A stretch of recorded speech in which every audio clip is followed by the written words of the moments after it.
하나님의 말씀 창세기 7장 6절로 12절입니다.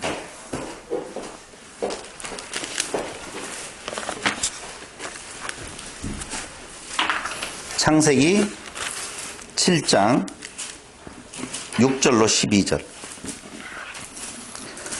홍수가 땅에 있을 때에 노아가 600세라 노아가 아들들과 아내와 자부들과 함께 홍수를 피하여 방주에 들어갔고 정결한 짐승과 부정한 짐승과 새와 땅에 기는 모든 것이 하나님이 노아에게 명하신 대로 암수들씩 노아에게 나와 방주로 들어갔더니 7일 후에 홍수가 땅에 덮이니 노아 600세 되던 해 2월 곧 그달 17일이라. 그날에 큰 기품의 샘들이 터지며 하늘의 창들이 열려 40주야를 비가 땅에 쏟아졌더라. 이게 하나님의 저주요 심판이다 라고 하는 겁니다. 그런데 창세기 6장 1절로 7절에 보면 6장 1절로 7절 이러한 하나님의 심판이 어느 가운데 임했느냐라고 보면 사람이 땅 위에 번성하기 시작할 때 그들에게서 딸들이 나니 하나님의 아들들이 사람의 딸들의 아름다움을 보고 자기들이 좋아하는 모든 자로 아내를 삼는지라. 여호와께서 가라사대 나의 신이 영원히 사람과 함께 하지 아니하리니 이는 그들이 육체가 됨이라. 그러나 그들은 날은 120년이 되리라 하시니라. 당시에 땅에 네피림이 있었고 그 후에도 하나님의 아들들이 사람의 딸들을 취하여 자식을 낳았으니 그들이 용사라 고대의 유명한 사람이었더라 라고 나오지요. 그러면서 여호와께서 사람의 죄악이 세상에 관영함과 그 마음의 생각의 모든 계획이 항상 악할 뿐임을 보시고, 이게 지금 사람의 죄악에 그리고 악한 모든 계획이 항상 악하다. 그 다음에 땅 위에 사람 지으시면 한탄하사 마음에 근심하시고 가라사 나의 창조한 사람을 내가 침에 쓸어버리되 사람으로부터 육축과 기는 것과 공중의 새까지 그러하리니 이는 내가 그것을 지었음을 한탄함이라 하시니라. 무슨 말을 하려고 지금 창세기를 끄집어냈느냐라고 하면은요, 사람의 죄악이라고 하는 것, 그게 무엇이냐라고 하는 겁니다. 사람의 죄악은 한마디로 말하면 사람을 바라보는 거예요. 세상을 바라보는 거예요. 이 세상을 바라본다라고 하는 말이 다른 말로 이야기하면은요, 자기 가치, 자기 영광, 그것을 또 다른 두 글자로 말하면 교만한 자리에 서는 것이라 그 말입니다. 인간의 모든 계획이 항상 악하다라고 하는 말은 그들이 용사가 되고 싶어하고 네피림, 거인이 되고 싶어 한다라고 하는 것에서 찾아볼 수 있다 그 말입니다.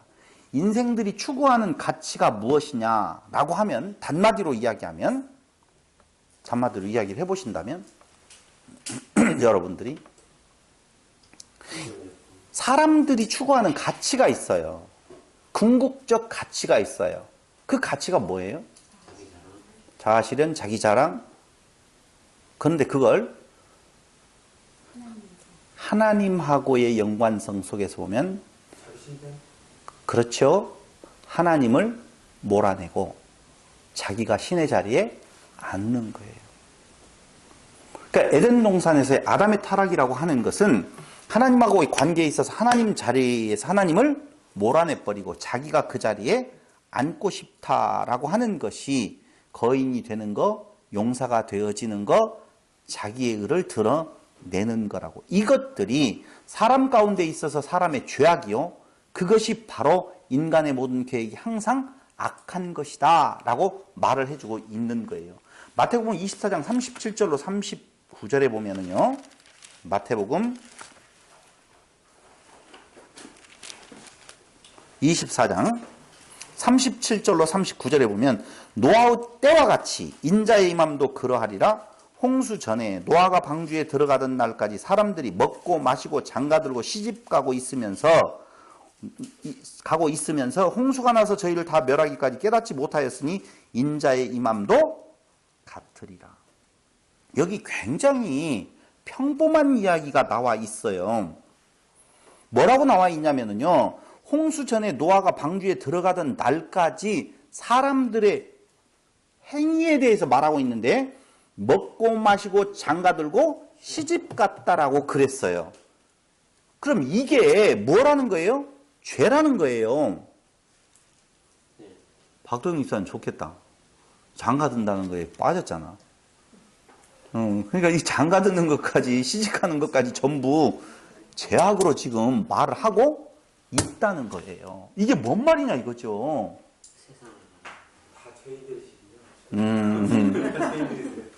우리의 일상의 모든 것들이 다 죄다. 아까 뭐라고 이야기했어요? 인간의 모든 계획이 항상 악하다라고 나와 있잖아요. 여러분 다른 말이 아니에요. 같은 이야기를 지금 우리는 보고 있단 말입니다. 인간의 모든 계획이 항상 악하다. 근데 그 인간의 모든 계획은 먹고 마시고 장가들고 시집가고 하는 것에 지나지 않는다 그 말입니다. 다 그 안에 포함되어져 있어요. 그것이 사람의 죄악이요. 한마디로 말하면 자기의 일상이 인간의 자기 욕망을 채우는 삶으로 바쁘다는 거예요. 왜 그렇게 바삐 뛰세요? 우리는 왜 그렇게 열심을 내죠? 하나님의 영광과 아무 상관 없어요. 자기들의 영광을 위하여서, 자기들의 욕망을 채우기 위하여서, 자기들을 높이기 위하여서 바삐 사는 그 삶 자체가 바로 인간의 계획이 항상 악한 것이고, 그게 바로 뭐라고요? 죄악이다. 사람의 죄악이라 그 말입니다. 그렇다면 우리도 그 일상에 지나지 않게 살아왔다라고 보면 당연히 우리도 물의 심판을 받아야 된다 그 말입니다. 그런데 그게 우리의 모습인데 우리에게는 심판이 임하지 아니하고 오히려 하나님의 은혜가 임했다는 것이죠. 그리스도 안에서 은혜로 구원을 얻었다는 거예요. 더 오늘 본문 말씀하고 같이 본문 말씀 안에서 말씀을 드린다라고 보면은 오병이어의 표적과 무리를 거르시는 예수 안에서 우리는 당연히 멸망받아야 될 그 자리에서 멸망당하지 아니하고 구원함에 이를 수 있다라고 하는 것이죠. 무얼로? 하나님의 은혜로 말미암아. 죄가 뭐예요?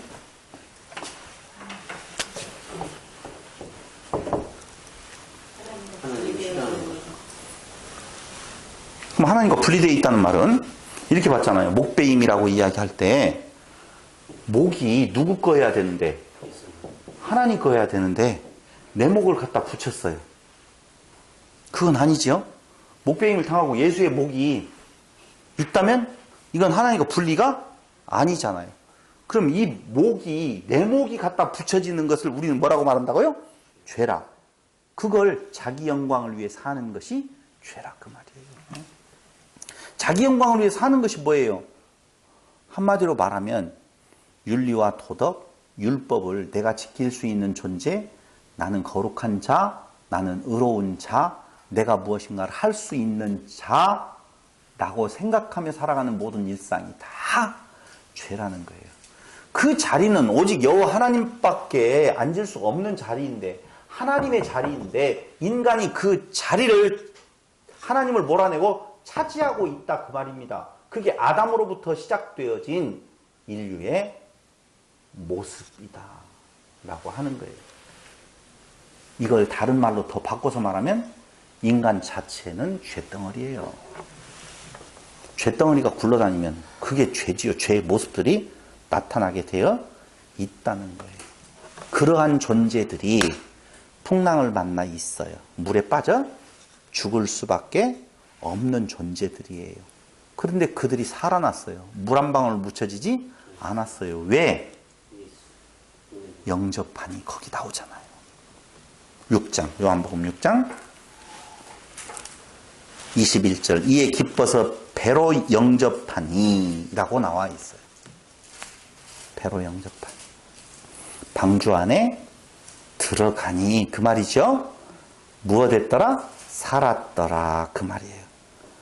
그런데 우리는 여기에서 그 영접하다라고 하는 그 말을 단순하게 그들에 의해서 그들이 능동적으로 예수를 영접한 것으로 보면 안 된다라고 지금 몇 번이고 말씀을 드리고 있어요. 요한복음 우리가 1장 12절로 13절에서 말씀 같이 살펴봤던 것처럼 영접하는 자 곧 그 이름을 믿는 자들에게는 하나님의 자녀가 되는 권세를 주셨으니, 여기 중요한 말 나와요. 이는 혈통으로나 육정으로나 사람의 뜻으로 나지 아니하고 오직 하나님께로서 난 자들이니라.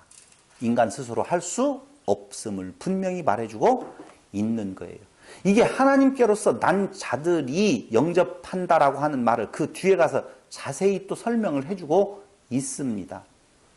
다시 한번 강조해서 말씀을 드린다라고 보면, 그 배에서 그 풍랑을 만나서 물에 빠져 죽어 심판을 당해야 될 그들이 예수님을 영접함으로 말미암아 가야 될 구원의 곳, 그 항구에 무사히, 그것도 즉시로 도달하게 되어졌다라고 성경은 지금 말을 하는데요. 그때 그 영접은 요한복음 앞에 1장에서 육정으로나 또 무엇으로, 혈통으로나 사람의 뜻으로 나지 아니하고 오직 하나님께로서 난 자들이다라고 말씀을 하고 있다는 거예요. 아시겠죠?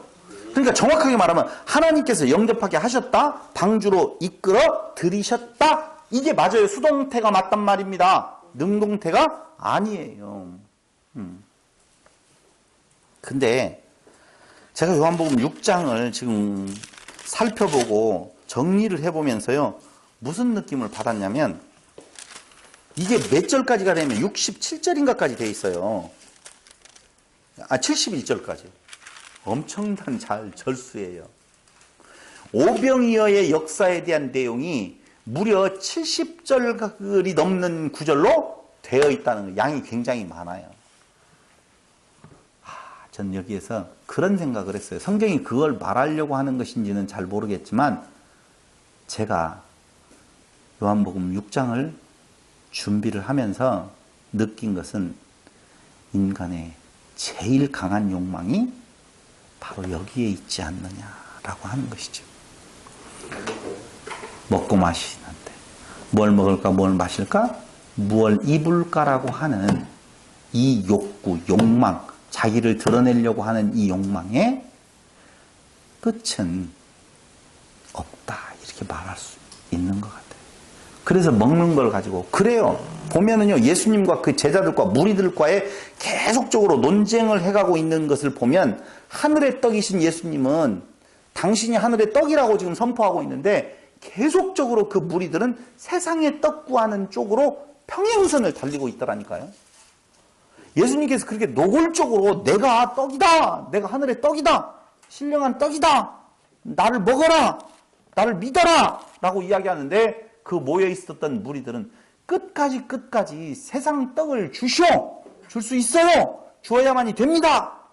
그러다가 예수님의 그 단호한 이야기, 나는 그 떡이 아니다라고 하는 말을 듣고 제자들 여럿이 떠났다고 그랬죠? 거기 여럿이라고 하는 말은요, 모두를 말해요. 많은 자들을 이야기를 한단 말입니다. 몇 사람이 아니에요. 그리고 다 떠나가고 몇 명만 남아요?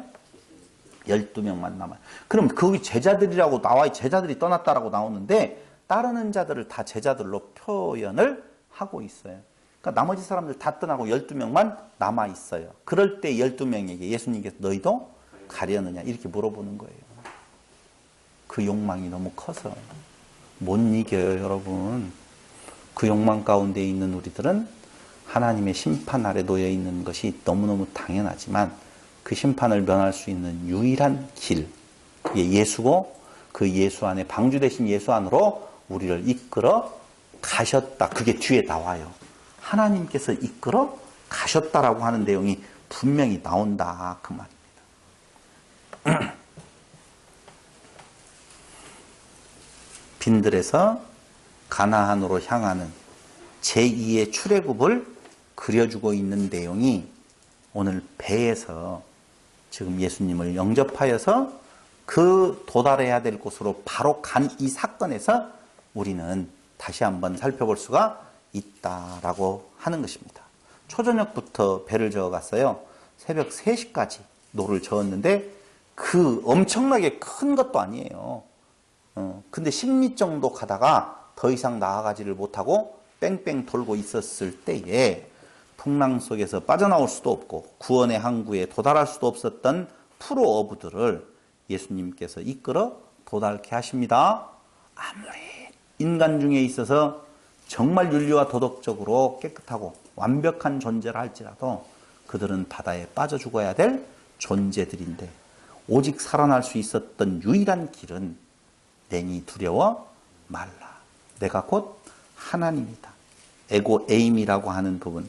풍랑을 잠잠케 하시는 하나님, 소원의 항구로 무사히 인도하시는 하나님. 그걸 노래하는 내용이 시편에 나와 있어요. 한번 볼까요? 그래, 보자고 하니까 뭐 보죠. 뭐. 시편 77편 16절로 20절.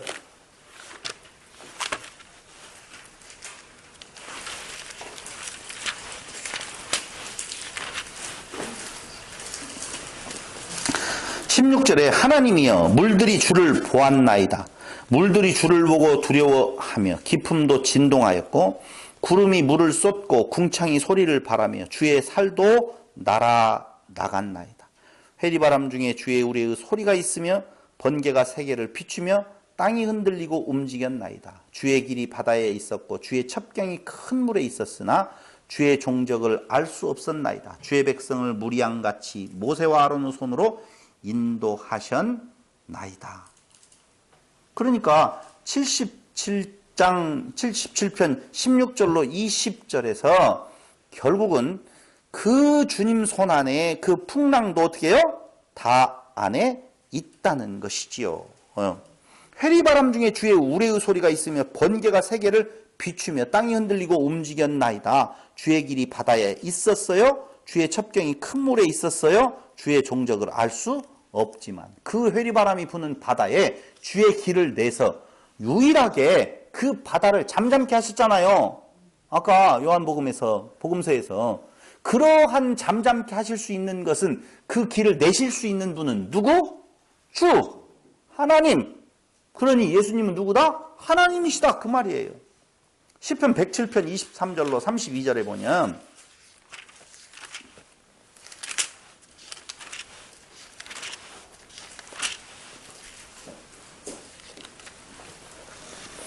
23절 선척을 바다에 띄우며 큰 물에서 영업하는 자는 여호와의 행사와 그 기사를 바다에서 보나니 여호와께서 명한즉 광풍이 일어나서 바다 물결을 일으키는도다. 오호, 하나님께서 바람을 일으키기도 심판의 바람을 일으키기도 하시죠.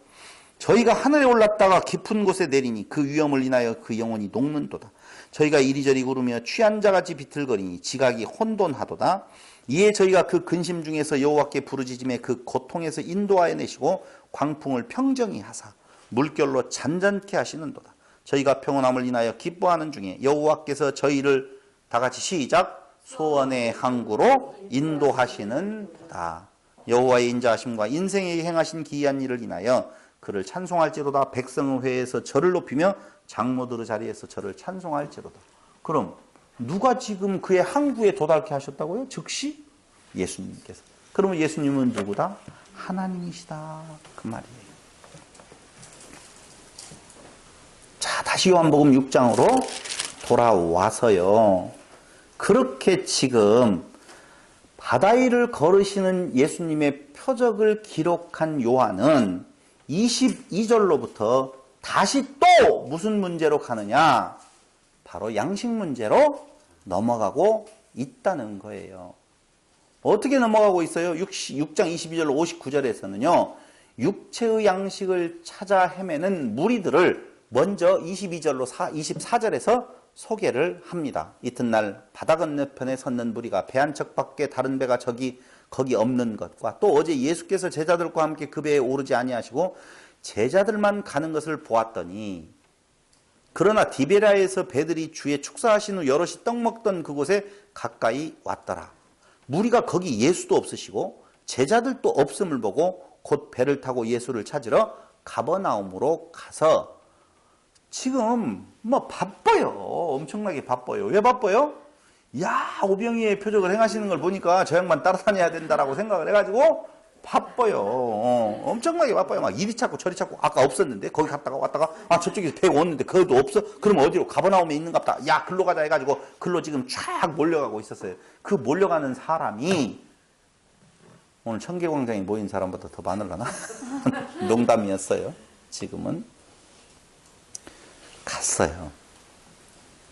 바다 건너편에서 만나 랍비여 어느 때에 여기 오셨나이까? 라고 물어보지요. 그러니까 다시 말씀드리면 24절까지 지금 이리저리 이 양식을 육체의 양식을 찾아서 예수님을 쫓는 무리들을 보여주고 있어요. 근데 예수님께서 25절로 29절에서 무슨 말씀을 하시느냐 하면은요. 여기 오셨나이까 하니 예수께서 대답하여 가라사대 내가 진실로 진실로 너희에게 이르노니 너희가 나를 찾는 것은 표적을 본 까닭이 아니요. 표적을 본 까닭은 아니요. 이 말은 그 일을 행하시는 것의 본질적인 의미를 너희는 아직 발견하지 않았구나 그 말이죠.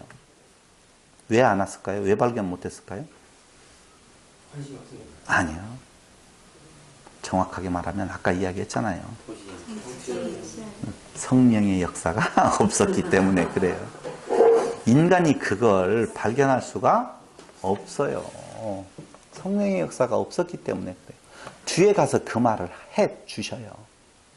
성령이 아니고서는 그 일이 있을 수가 없다는 것을 분명히 말씀을 해주고 있다는 것입니다.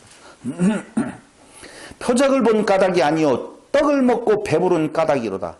그러면서 예수님께서 한 말씀 하시는데 썩는 양식을 위하여 일하지 말고 영생하도록 있는 양식을 위하여 힘쓰라고 예수님께서 말씀을 하시지요.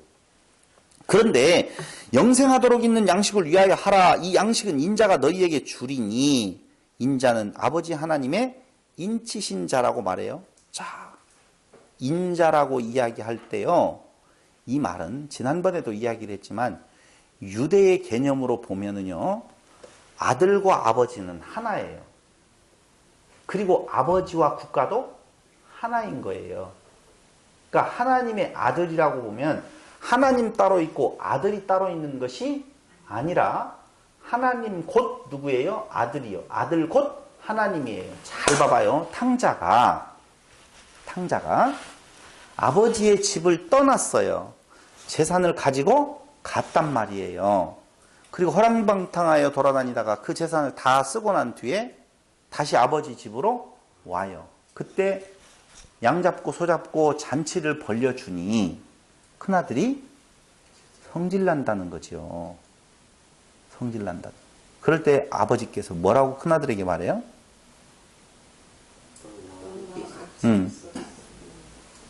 내 것이 네 것이다 그 말을 한 거예요. 따로 네 것 내 것이 없어. 너는 여기에 있어서 다 네 것이야. 그런데 네 것이 아닌 걸로 될 때는 아버지에게서 떨어져 나갈 때, 오케이? 충분히 이해 왔죠?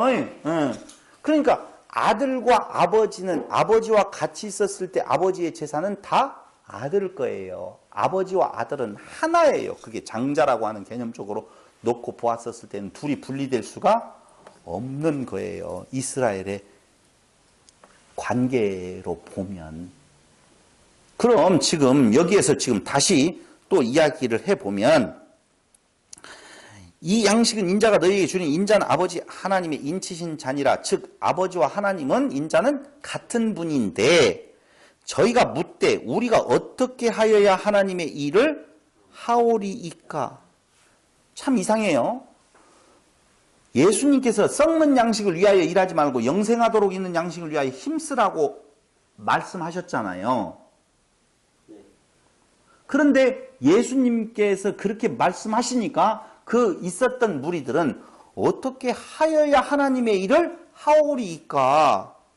그러니까 썩는 양식이 아닌 영생하도록 있는 양식을 위하여서 일한다는 말은 다른 말로 이야기하면 하나님의 일이다 그 말이에요. 우리는 교회 다니면서 하나님의 일을 한다고 많이 그러잖아요. 그죠? 하나님의 일을 한다고 열심히 일을 해요. 근데 그 하나님의 일이라고 하는 그 주제에 맞는 행동들을 보면 열심히 예배 참석, 열심히 연보 생활, 열심히 봉사 생활, 열심히 기도 생활, 그것들을 하나님의 일이라고 생각한다 그 말입니다. No, 절대 아니에요. 그건 썩는 양식을 위하여서 일하는 거예요. 내 배부름을 위하여서, 자기를 드러냄을 위하여서, 자기 영광을 위하여서 일하는 거라 그 말입니다. 그러면 썩지 아니할 양식을 위하여서 일하라고 할 때 어떻게 하여야 하나님의 일을 하오리까? 그게 썩지 아니한 양식을 위하여서 일하는 건데 예수님의 답은 너무너무 명쾌하게 간단하게 말씀을 해주시는데 하나님의 보내신 자를 믿는 것이 하나님의 일이다라고 말하고 있다 그 말입니다. 다른 일을 할 거 있어요 없어요? 없는 것이 아니라 할 수가 없어요. 할 수 있는 능력이 없다니까요. 그러니까 처음에 예수를 은혜로 말미암아 구원함을 얻었다라고 예수를 믿으면 하겠네. 뭐 어쩌고 노래를 불러요. 그런데 가다가 1년 지나 2년 지나 3년 지나면서 점진적으로 내가 그래도 믿는 지가 언제고 집 사고 권사인데 내가 그래도 뭔 일을 해야 될 거 아니냐 다 걸려 넘어지는 것들이에요. 썩을 양식을 위하여서. 그러므로 너희가 인정을 받았느냐? 이미 상급을 받았으므로 나와 상관없다라고 분명히 성경은 말해주고 있는 것입니다.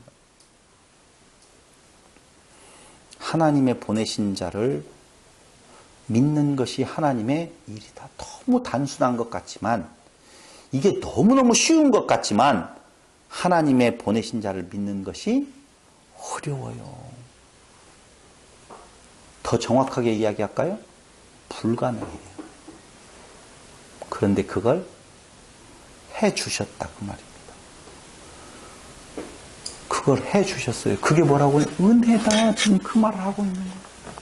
해주셨다. 그러니까 무리들이요. 자기를 내려놓고 나는 환자입니다.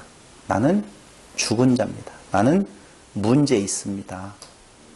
주님 안으로 들어가 버려야 되는데 그러지 아니하고 우리로 당신을 믿을 수 있게 표적을 보여주세요. 어쩌라는 말이에요? 다른 말로 해보세요. 어떻게 하라는 말이에요?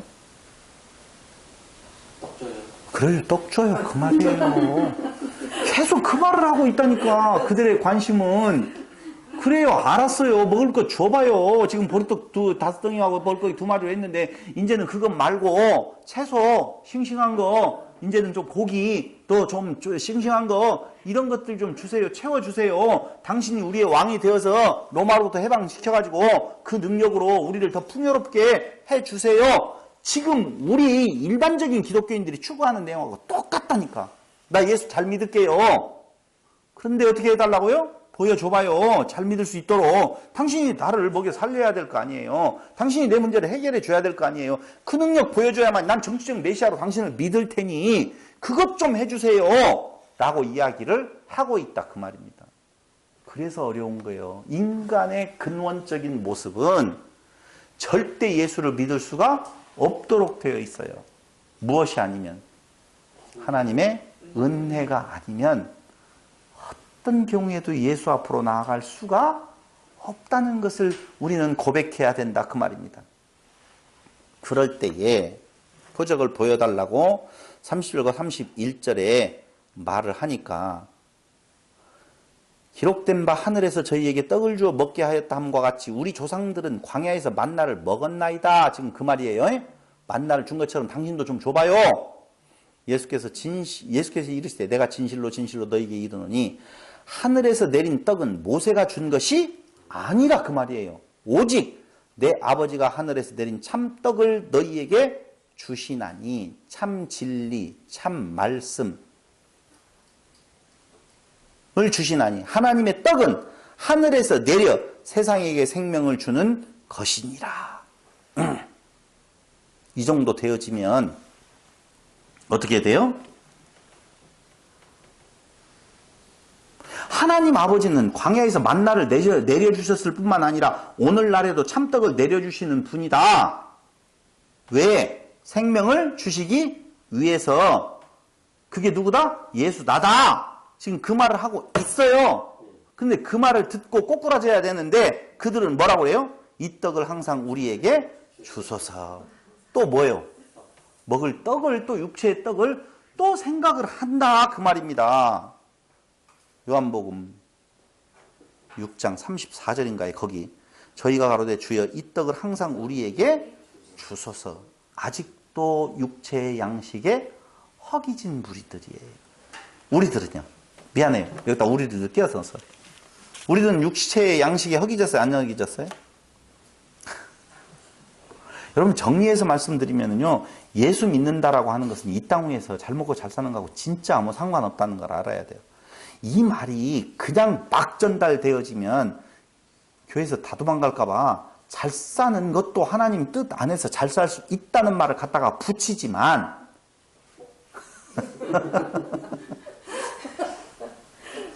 그건 위로의 말이지 사실은 이 땅에서 잘 먹고 잘 사는 거하고는 정말 거리가 먼 거라니까요. 거리가 먼 거예요. 그러니까 잘 먹고 잘 살려고 하면은 교회에 나오시면 안 돼요. 교회는 그걸 선포하는 곳이 아닌데 오늘날 한국교회가 그것 선포하는 한국교회가 어디에 있어요? 복 받아라. 그 복은 다 뭘 먹을까 마실까? 이불가의 복이고 육신의 떡, 육체의 양식 어디로부터? 어디에서 구할 거야? 세상에서 구해야지. 세상의 영광을 구해야지. 세상 떡을 내 걸로 만들어야지. 하나님이 다 몰아서 나한테 주셔야 되지. 저놈은 다 망하고. 그게 오늘날 성도들의 모습임에 틀림이 없다 그 말입니다. 어디서 구할 거야? 뭐 어디서 구해요? 주님이 하늘에서 다 주님이 양식인데요. 주님 한 분만으로 시작 만족하옵니 고장났어. 주님 한 분만으로까지는 좋았는데 그리고 긴지 안 긴지도 잘 모르겠다니까요. 그래서 예수님의 결론은 다른 거 아니에요. 이 떡을 우리에게 지금 항상 달라고 하는 그들에게 예수님은 당신을 드러내어 선포를 하셔요. 하늘의 생명을 주시는 떡 예수 그리스도 나다. 나는 생명의 떡이다. 그걸 35절로부터 몇 절까지요? 40절까지 말씀을 해요.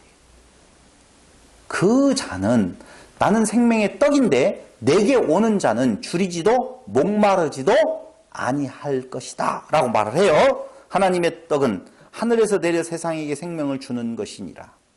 저희가 가로되 주여 이 떡을 항상 우리에게 주소서. 예수께서 가라사대 내가 곧 생명의 떡이니 내게 오는 자는 결코 줄이지 아니할 터이요 나를 믿는 자는 영원히 목마르지 아니하리라. 그러나 내가 너희더러 이르기를 너희는 나를 보고도 믿지 아니하는도다 하였느니라. 다시 말씀드리면 계속 좀 읽어요. 그러나 내가 너희더러 이르기를 너희는 나를 보고도 믿지 아니하는도다 하였느니라. 아버지께서 내게 주시는 자는 다 내게로 올 것이요. 아버지께서 주시는 자가 내게로 온다고 그랬어요. 나를 보고도 믿지 아버지께서 내게 주시는 자는 다 내게로 올 것이요. 내게 오는 자는 내가 결코 내어 쫓지 아니하리라. 내가 하늘로서 내려온 것은 내 뜻을 행하려 함이 아니요 나를 보내신 이의 뜻을 행하려 함이니라. 여기 이 말을 예수님 뜻 따로 있고 하나님 뜻 따로 있다고 생각해서는 안 되고 예수님은 나와 하나님은 하나다. 내 뜻 있다 없다? 없다. 하나님의 뜻을 행한다 라고 말을 하면서 나를 보내신 이의 뜻은 내게 주신 자 중에 내가 하나도 잃어버리지 아니하고 마지막 날에 다시 살리는 이것이니라. 내 아버지의 뜻은 아들을 보고 믿는 자마다 영생을 얻는 이것이니 마지막 날에 내가 이를 다시 살리리라 하시니라. 아버지의 뜻을 행하러 오셨어요. 내 뜻이 아닌. 아버지와 나는 하나다는 말이에요. 하나다? 그러므로 나는 누구다? 하나님이다. 그럼 아버지의 뜻은 뭐냐? 주신 자 중에 하나도 잃어버리지 아니하고 마지막 날에 다시 살리는 것. 즉 아들을 보고 믿는 자마다 무엇을? 영생을 얻는 것. 마지막 날에 내가 다시 살리겠다 그 말이에요. 살아났어요? 살아날 거예요? 마지막 날 하니까 자꾸 그 미래의 어떤 날을 여러분들이 생각하신다라고 하면 착각이에요. 우리는 이미 부활했어요. 다시 살아났다 그 말입니다. 그게 하나님께서 가지고 계시는 아버지의 뜻이고 그 뜻을 이루시기 위하여서 생명의 떡으로 주께서 이 땅에 오셨고 그 예수를 믿는 믿음이 아버지의 일을 하는 것이고 그 믿음 안에 거하는 자가 물에 멸망당하지 아니하고 항구에 안전하게 도달할 수 있다는 거예요. 그런데 문제는 바로 내게로 올 수 있는 나를 믿는 것이 너희의 의지로 너희의 능동적인 행동으로 되어지는 것이 아니라 하나님께서 성령을 통하여서 행하시는 그 역사에 수동적으로 너희는 오게 되어 있다는 거예요. 그러면서 6장 41절로 51절 중반절까지 나는 하늘로부터 내려온 산떡이다 라고 말하면서 나의 살과 피는 참된 양식이요 참된 음료다라고 59절까지를 통하여서 말씀해 주고 있습니다. 예수님은 영원한 생명의 떡이신 당신 자신에 대하여 말씀하시는데요. 오병이어의 기적을 보고 따르는 무리들은 계속적으로 세상의 떡을 구하고 있고 말하고 있다는 거예요. 그럴 때 나타나는 갈등은 뭐예요? 예수님은 계속 하늘로부터 내려온 산떡이다. 나의 살과 피는 양식이요 참된 음료다. 영원한 생명의 떡이신 당신 자신을 선포하고 있어요. 그런데 그 오병이어의 표적을 보고 다른 무리들은 세상의 떡을 원해요. 그럴 때 오는 갈등은 어떻게 표출되게 되어 있어요? 네? 그래요. 어떻게 돼요? 아니요, 떠나지. 먹을 거 없구나. 먹자 할 거 없구나. 보세요, 뭐라고 말하는지. 재밌게 표현해요. 재밌게. 저만 재밌는지 모르겠지만. 그래요? 저분도 재밌었구나. 다행이에요. 거기 어디로 보냐면은요. 제자 중 여럿이 듣고 말하되 이 말씀은 어렵도다. 이 어렵도다라고 하는 말이 헬라의 원어에 보면은요. 뭔가 걸리다. 꺼끌꺼끌하다. 이런 뜻이에요. 걸렸어요. 듣기 싫어요. 어렵다. 원하는 대답이 아니다. 지금 그 말을 하고 있는 거예요. 못 알아들으니까 어려운 것이 아니고, 아니, 그래. 안 듣고 싶다는 거예요. 안 들려. 왜 안 들려요? 소리가 안 들려요. 들려요. 원하는 답이 아니라는 거예요. 원하는 것을 얻을 수가 없다는 거예요. 그러니까 어려운 거예요. 원하는 답이 나와야 되는데 원치 아니하는 답이 나오거든요. 내가 인풋을 할 때는 어떤 답을 원하고 지금 인풋을 했는데 아웃풋은 전혀 다른 것이 나오고 어렵네. 걸리네. 시험에 드네. 그 뒤에 가서 나오는 말이 뭐냐면은요. 어렵다. 누가 들을 수 있느냐 한데 예수께서 스스로 제자들이 이 말씀에 대하여 수근거리는 줄을 아시고 가라사대 이 말이 너희에게 걸림이 되느냐. 이 걸림이 바로 뭐예요? 헬라어에 제가 정확한 발음은 몰라요. 그 단어에서 무슨 말이 파생되었냐면 스캔들이라고 하는 말이 파생되었어요. 여기에 이 원어가 걸림이 되었다 그 말이에요. 사실은요 이 내용 앞의 내용들을 좀 살펴봐야 될 필요가 있기는 해요. 여기는 아까 이야기한 대로 두 개의 평행선상에서 예수님은 생명의 떡, 사람들은 육체의 양식으로서의 떡을 구할 때에 마주칠 수가 없어요. 남아요, 안 남아요? 하나도 안 남아요. 12도 남아요, 안 남아요? 안 남아요. 근데 그들을 붙잡고 계시는 거예요. 누가? 성령을 통하여서 하나님께서 그들을 붙잡으시는 거예요. 다 붙잡아요? 아니요. 가룟 유다는 놓아버려요. 그 가운데 해야 될 일이 있어서 잠깐 붙잡고 있지만 그는 놓아버리는 존재가 되어진다라고 하는 겁니다. 그럼 다시 45절로 넘어가 봐요.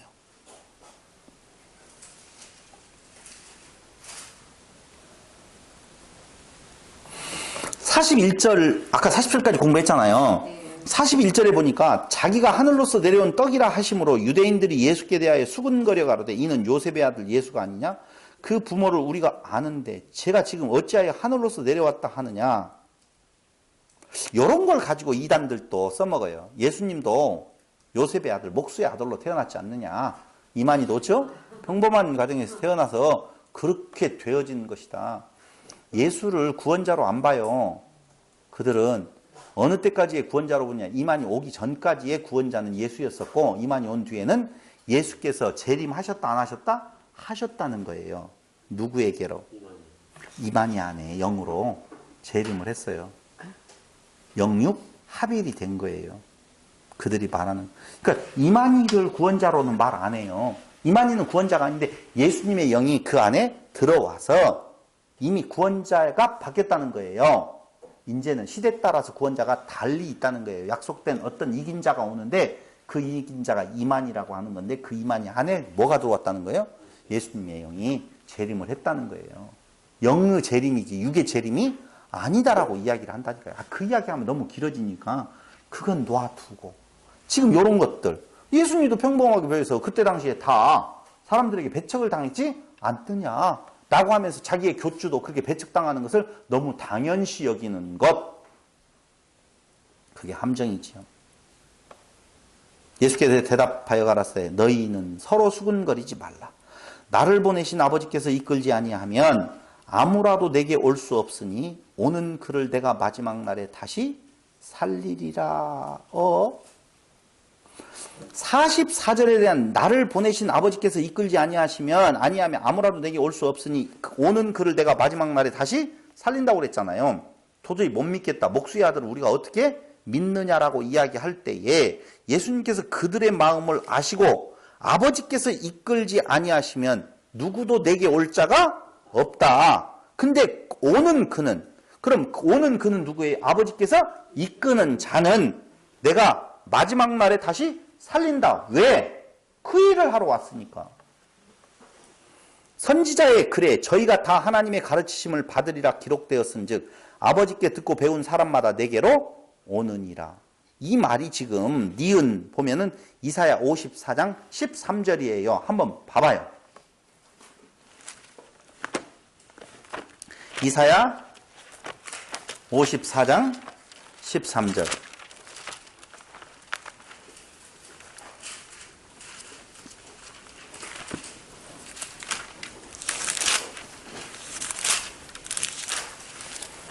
찾으셨죠? 내 모든 자녀는 여호와의 교훈을 받을 것이니 그 여호와의 교훈을 받을 것이니 이 말은 제자가 될 것이니라고 해석할 수 있어요. 받을 것이니 내 자녀는 크게 평강할 것이요 너는 의로 설 것이며 아니 13절에 거기 내 모든 자녀는 여호와의 교훈을 받을 것이니 내 자녀는 크게 평강할 것이라고 할 때에 그 교훈을 받는다라고 나오지요. 그렇죠? 그러면 여호와의 교훈을 받는다라는 말 그 교훈은요. 가르침을 받다, 가르침을 받는다 그런 뜻이에요. 오케이? 그러니까 이걸 성도를 예수께로 이끄시는 방법에 대한 내용은 45절과 46절에서 뭐라고 말하냐. 선지자 그래 저희가 다 하나님의 가르치심을 받으리라. 아까 교훈을 받는다고 그랬잖아요. 죄송해요. 제가 왔다 갔다 해요. 봐봐요. 이사야에서 가서 봤더니 교훈을 받는다고 나와 있는데 지금 요한복음에서는 그걸 뭐라고 그래요? 가르치심을 받으리라 라고 이야기를 하잖아요. 그러니까 교훈을 받는 것은 곧 무엇을 받는 것이다? 가르침을 받는 것이다. 그러니까 예수께로 성도를 예수께로 어떻게 이끄는가라고 하는 방법론을 지금 어떻게 해요? 설명을 하고 있어요. 몇 절에서 45절과 46절에서 어떻게 이끌어요? 가르쳐서. 그럼 가르치는데 어떻게 가르치는 건가? 하나님께서 그에게 찾아가서 가르쳐요. 그 가르침을 받은 자를 예수께로 어떻게 해요? 끌고 오셔요. 가르침을 받는다라고 하는 말은요. 이런 거예요, 여러분. 가르침을 받는다는 건 뭐예요?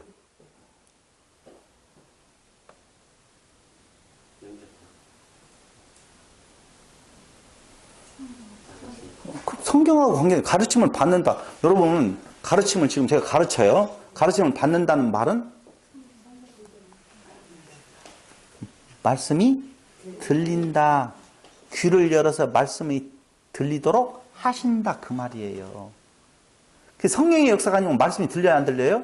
안 들린다니까. 그러니까 하나님께서 택한 자를 예수에게로 인도에 들어오는데 어떻게 인도에 드리는 건가? 다른 거 아니에요. 어떻게 가르쳐서 귀를 열어서 말씀을 듣도록 하셔서라고 하는 말이라니까요. 이 말이. 근데 보세요. 오늘 이렇게 가르치면 들려야 안 들려요? 안 모인다니까. 복받아라 아니면. 풀어 가르치고 있는데 안 들려요. 그러니 예수께로 나아갈 수가 없는 거예요. 왜 나아갈 수가 없어요? 제가 지금 이 강단에서 이 말씀을 가지고 말씀을 드리는 것은 예수에게로 나아가는 길밖에는 다른 길이 없다고 말씀을 드리고 있잖아요. 가르치는데 그 말씀이 어렵도다 안 들린다 그 말입니다. 왜? 들을 귀 안 줘서 그래요. 그래서 들을 귀 있는 자는 들을지어다라고 하는 말, 네가 잘 들으라 그런 말이 아니고 하나님께서 들을 귀를 주어서 듣도록 하신다. 하나님의 택한 백성들은 듣고 구원함에 이르도록 하신다는 하나님의 선포지. 네가 잘 들어야 돼. 들을 귀 가지고. 그래야만 네가 구원에 이를 수가 있어. 딴짓하지 마. 졸지 말고. 왜 귀를 막으려고 그래? 그게 아니에요. 들려지는 자가 복된 거예요. 들을 귀 있는 자는 복되도다. 그렇게 말을 하잖아요. 그 말이. 어떤 말이 들리느냐? 생명의 떡 대신 예수님. 우리에게 있어서 하늘로부터 내리는 만나에 대한 대응. 볼품없고 형편없지만 그분이 아니고서는 영원한 생명이 항구에 도달할 길이 없다라고 하는 그 메시지. 그 메시지. 예수를 내가 믿는다라고 하는 말은 내 목 자른다는 말이에요. 누가 잘라내요? 성령이 잘라내지요. 내 목 자른다는 말이에요. 그게 쉬운 일이에요? 어려운 일이죠. 그러니 들을 게 안 주면은요, 안 들려요. 싫어요. 엄청나게 반항이 일어난다니까. 그러니 사람이 안 모이니까 사람 모이는 것이 하나님의 뜻인 줄 알고 어떻게 해요? 복받아라, 복받아라, 축복받아라, 병나아라, 병나아라, 사업번성하게 되어라 라고 하는 기복주의, 성공주의 신학이 오늘 한국교회에 쫙 퍼져가고 있지만 나는 장담할 수가 없어요. 그들이 다 하나님 품 안에 있는 자라고. 내가 하는 말이 아니, 내가 정죄자가 아니라 성경이 이미 그걸 말해주고 있다라고 하는 것입니다. 하나님께서 찾아가셔서 예수에게로 끌고 오시도록 귀를 열어서 말씀을 듣도록. 다시 말씀드리면 십자가 복음을 알아져가게 하신다는 거예요. 복음에는 무슨 복음이 있다고요? 십자가 복음. 복음에는 이것밖에는 없어요. 다른 복음은 없어요. 십자가 복음밖에는. 그런데 오늘날 다른 복음, 다른 것을 말하는 자들이 있어요. 그게 무슨 복음이에요? 기복주의 복음, 성공주의 복음, 치유의 복음. 그게 좋은 말인 줄로 생각하도록 할 때에 안 들려요. 그럼 모습은, 성도의 모습은 갖췄는데 안 들리고 있어요. 그는 가짜라는 말이죠. 이사야 2장 3절에 보면은요, 한번 거기 볼까요? 이사야 2장 3절.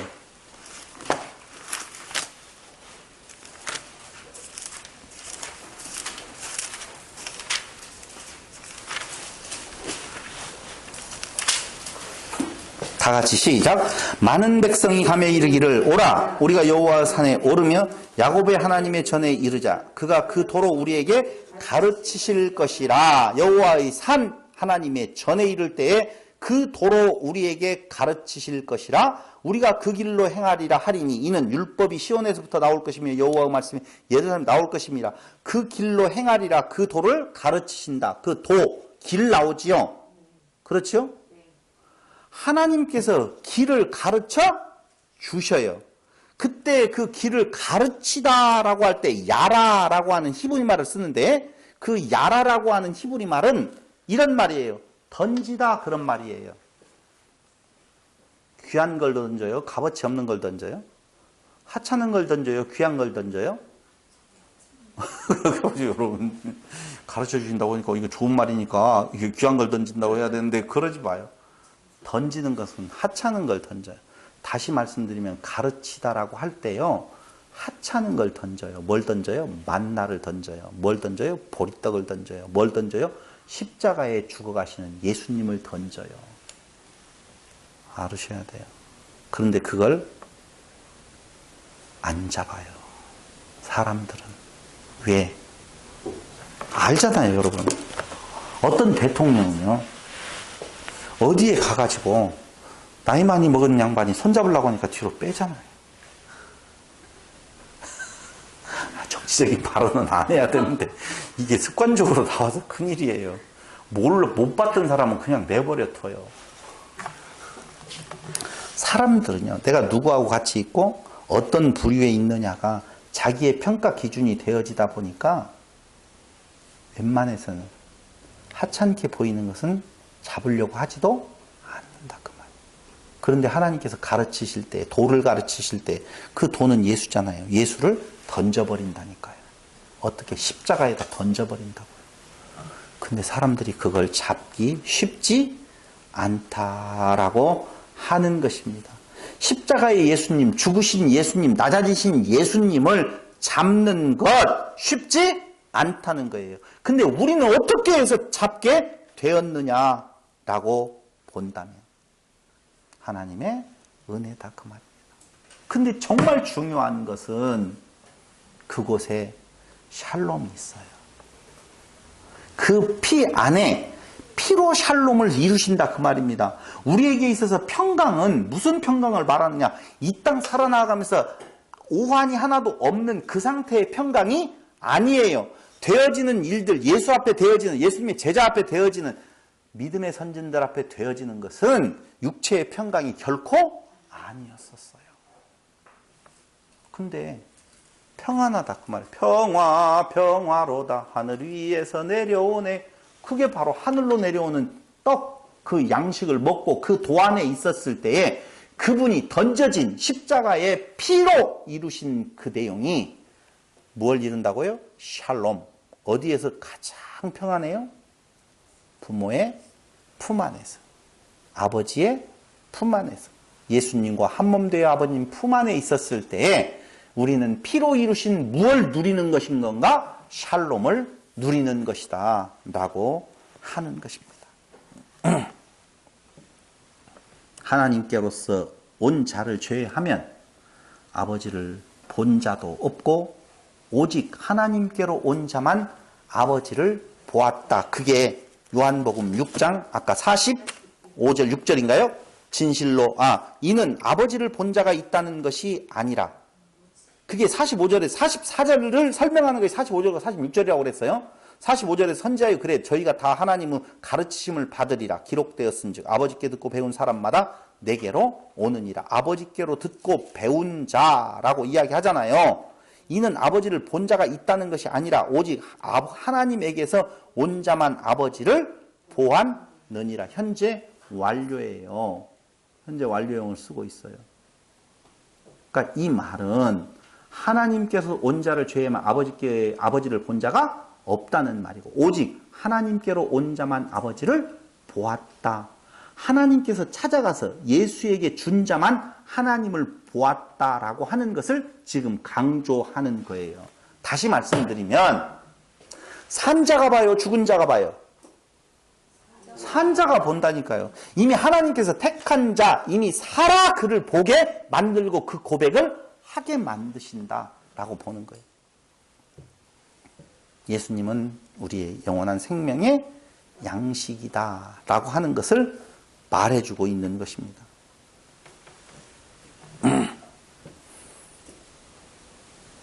그럼 거기 진실로 진실로 너희에게 이르노니 믿는 자는 영생을 가졌나니 내가 곧 생명의 떡이로라. 너희 조상들은 광야에서 만나를 먹었어도 죽었거니와 이는 하늘로서 내려오는 떡이니 사람으로 하여금 먹고 죽지 아니하게 하는 것이니라. 나는 하늘로서 내려온 산떡이니 사람이 이 떡을 먹으면 영생하리라. 나의 줄 떡은 곧 세상의 생명을 위한 내 살이로라 하시니라. 뭐가 떡이래요? 살. 다시 말씀드리면 뭐가 십자가에, 아까 십자가에 뭐라고 그랬어요? 십자가의 복음이 무엇을 낳게 되느냐? 샬롬을 낳게 되어진다라고 그랬잖아요.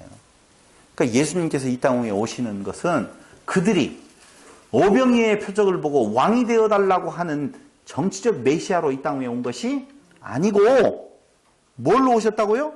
생명의 참 메시아로 이 땅에 오셔서 하늘로부터 내려온 참떡, 참 양식, 영원히 목마르지도 아니하고 영원히 고프지도 아니야, 줄이지도 아니한 상태. 세상 것은요, 아무리 먹고 처먹고 또 먹어도 다시 배고프고 또 배고프고 또 목마르고 또 목마르다라고 하는 것입니다. 그 목마름이 이 육체의 요 혀끝에서 나는 것이 아니고 요 배에서 나는 것이 아니라 영원한 생명에 대한 갈망이에요. 근데 그 영원한 생명에 대한 갈망을 채워줄 수 있는 유일한 길, 떡은 예수 자신, 예수님의 십자가의 죽으심으로 이루어지는 화평, 샬롬이라 그 말. 근데 문제는 그 예수를 어떻게 믿게 되었다고요? 은혜로. 그 말이요. 그 말. 어떻게 예수 안에 그 생명이 있다고요? 하나님이시니까. 그래서 예수는 누구다? 하나님이시다. 그 말입니다. 그러면서 거기 내 살을 먹고 내 피를 마시는 자는 영생을 가졌고 마지막 날에 내가 그를 다시 살리리니. 아니 53절에 먼저 나오죠. 아니 52절. 이러므로 유대인들이 서로 다투어 가로되 이 사람이 어찌 능히 제사를 우리에게 주어 먹게 하겠느냐. 대적자가 나와요. 예수께서 이르시되 내가 진실로 진실로 너희에게 이르노니 인자의 살을 먹지 아니하고 인자의 피를 마시지 아니하면 너희 속에 생명이 없느니라. 내 살을 먹고 내 피를 마시는 자는, 아주 노골적으로 이제 이야기하시잖아요. 예수님께서. 마시지 아니하면 너희 속에 생명이 없느니라. 내 살을 먹고 내 피를 마시는 자는 영생을 가졌고 마지막 날에 내가 그를 다시 살리리니 내 살은 참된 양식이요 내 피는 참된 음료로다. 내 살을 먹고 내 피를 마시는 자는 내 안에 거하고 나도 그 안에 거하나니. 그 내 안에 거하고 나도 너희 안에 거한다는 말은 목배임을 당한 자들에게 하는 이야기예요. 어떻게 그 안에 들어가고 말고 어디가 있어요? 목이 바뀌어지는 거예요. 살아계신 아버지께서 나를 보내심에 내가 아버지로 인하여 사는 것 같이 나를 먹는 그 사람도 나를 인하여 살리라. 하나됨이지요. 이것은 하늘로서 내려온 떡이니 조상들이 먹고도 죽은 그것과 같지 아니하여 이 떡을 먹는 자는 영원히 살리라. 다시 말씀드리면 그때 그 이스라엘 백성들이 그 만나를 통하여서 하나님의 말씀으로 산다라고 하는 것을 알았다면 그들에게 있어서 광야에서 죽는 일은 없었겠죠. 근데 그걸 모르니 육체의 떡으로만 생각하니 원망과 불평이 나오게 되어지고 그들은 다 죽게 되어진 거예요. 마찬가지예요. 예수님을 만나, 보리떡 그 자체 배불리 먹음, 그렇게 예수님을 지금 쫓아오고 있는 그 상황으로 파악해서 따라다닌다라고 보면 그들에게 있어서는 멸망밖에는 다른 것이 있을 수 없다는 것이죠. 근데 그 보리떡 5개와 물고기 2마리를 통하여서 먹이신 예수님을 보고 하늘의 떡 대신 예수님을 발견할 수 있다라고 보면 그것은 그 물에 빠지지 아니하고 영원한 항구에 도달할 수 있는 자격을 갖게 되어진 것이고 그 안에서 샬롬, 참 평강을 누리게 되어지는 거고 그게 창세기에서 말하고 있는 안식에 들어가는 것이라 그 말입니다. 그런데 그곳으로 들어갈 인간은 없다. 하나도 없다. 누구만이, 하나님의 은혜만이, 하나님의 능력만이 그 일을 행하게 하시는데 누구에게 그 길을 건너가게 가르치신다고요? 하나님의 택한 백성들에게만. 살아계신 아버지께서 나를 보내심에 내가 아버지로 인하여 사는 것 같이 나를 먹는 그 사람도 나로 인하여 살리라. 자, 그럼 보세요. 아버지가 아들 안에, 아들과 성도 안에 이렇게 되어지죠? 이렇게 이렇게 하나님. 그래야지 뭐가? 여기 예수님, 아들 예수님, 성도 나. 그렇죠? 그러면 아들은 아버지의 일을 하러 이 땅에 오셨어요. 그럼 그 아들 예수님 안에서 성도들도 아들의 삶을 살지요? 어떻게 살았어요? 그게 답이에요. 성도의 삶이라는 것이. 다른 거 있나요? 고난이에요, 고난. 고난이라니까. 근데 우리는 예수 믿는 것을 육체의 떡을 얻는 고난이 아니라 이 땅 위에서의 맞아요. 만사형통을 생각하고 육체의 평안한 날들을 생각한다라. 상급 이미 받았느니라 상관이 있다 없다? 없다는 거예요. 예수님께서 오늘 나를 생명의 떡으로 십자가의 복음으로 너희가 받아들인다라고 보면 나를 먹는 그 사람도 나를 인하여 살리라. 그 사는 삶이 뭐냐?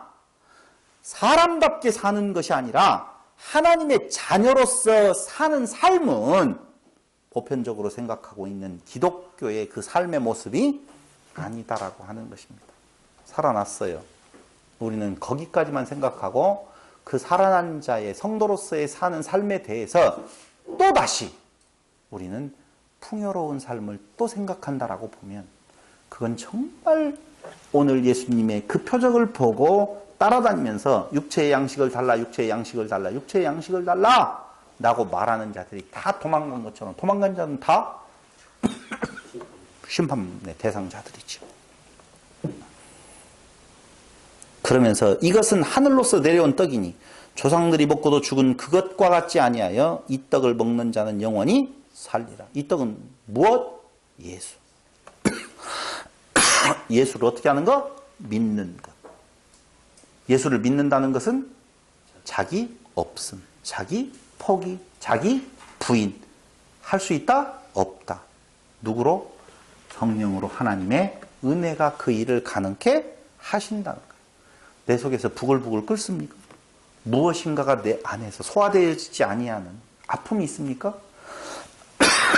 아직 성령 충만함에 들어가지 못한 사람이든지 아니면 불택자든지 별 수 없어요. 말해야지 뭐 어떻게 할 거예요. 애매하게 이야기할 수 없다 그 말입니다. 각오하셔야죠. 어렵다.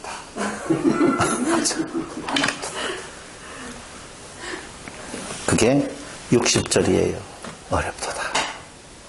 이 말씀은 예수께서 이 떡을 먹는 자는 영원히 살리라 그랬잖아요. 그럼 우리가 지금 추구하는 것이 뭐예요? 영생이잖아요. 근데 그 영생이라고 하는 것은 다음 시간에 말씀을 드릴게요. 우리는 자꾸 그 영생의 그 실체에 대해서 이 삶 그 너머에 어떤 저 삶이라고 하는 부분들을 생각하는 경우가 있다니까요. 공간적인 이동 생각을 한다니까요. 그건 다음번 강론 때에 말씀을 드리기로 하고 오늘은 여기까지. 그럴 때 우리 입에서 어렵도다. 누가 들을 수 있느냐? 중요한 말이죠. 없어요. 사람으로는. 다 못 들어요. 12명 남았어요? 아니잖아요. 한 명도 아니고요. 베드로도 나머지 11제자들도 다 예수님 죽으실 때 다 도망가 버렸어요. 그런데 누구는 살아있다 그 말입니다. 그게 하나님의 은혜예요. 성령의 역사로 가능한 일이고 그 일을 생명의 떡 되신 예수 안에서 이루어진다면 생명을 주관하시는 하나님 그 예수는 하나님이시다 라고 하는 겁니다.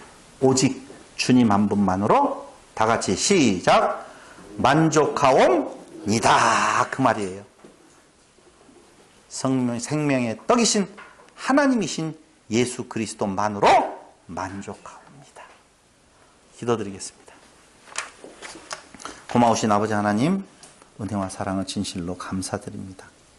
참으로 우리의 모습 속에서 세상의 떡을 구하는 모습들이 얼마나 많이 있었던가 다시 한번 돌아보면서 잠깐 있다가 사라질 이 육체가 영원한 생명을 가로막았던 인간으로서는 어찌할 수 없는 그때에 하나님의 은혜로 말미암아 성령의 인도로 예수를 믿게 하시고 자기를 포기케 하시고 자기 없음을 고백케 하셔서 오직 피로 값주어 사신 십자가의 은혜 안에서 참 샬롬, 참 평강을 얻게 하시니 진실로 감사드립니다.